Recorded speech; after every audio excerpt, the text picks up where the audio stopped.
วิ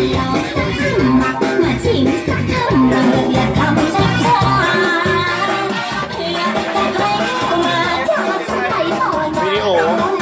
YouTube นะ YouTube ทำเข้ามาอย่างบอกกับเจ้าเน่วันนี้ที่เศร้านี้ตักบาตรแล้วก็เห็นบุญเอาบุญเรียบร้อยแล้วแต่ว่า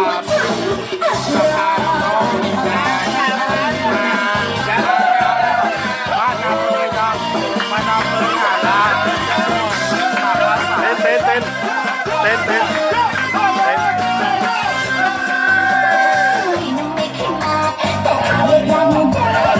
แต่คนใจกันเป็นล้านเลิกก็ต้องมาจีบอยากได้ก็ต้องรีบคนมารอต่อแถวยาวเป็นพันถ้าได้ลองกดดูไม่นานจะรู้ถึงใจอย่าเลือกใครราดับที่เขาไม่เชื่อก็ต้องเข้ามาลองสักมาชิมสักคำว่าจะอร่อยแค่ไหนเอาแล้วไม่ได้ง่ายเมื่อแต่ท้องอยู่ได้ไม่ใช่เป็นประกับนะคะลองสักมาชิมสักคำว่าอย่าทำช้าๆ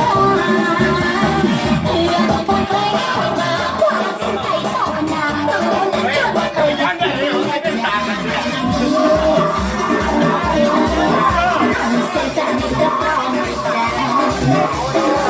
โอ้ย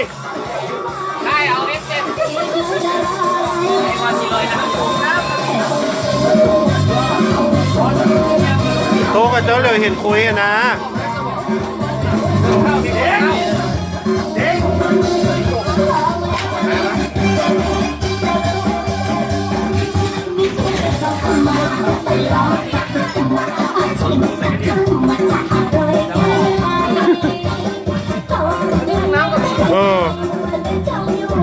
จะโตคุยสิ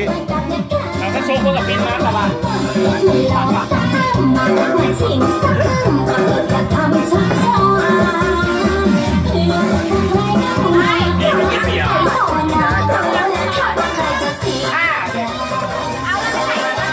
YouTube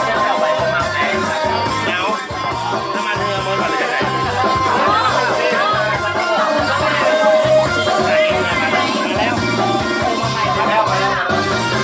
ใจเย็นๆป้าครับก็ยังว่าเตรียมไว้พร้อมเล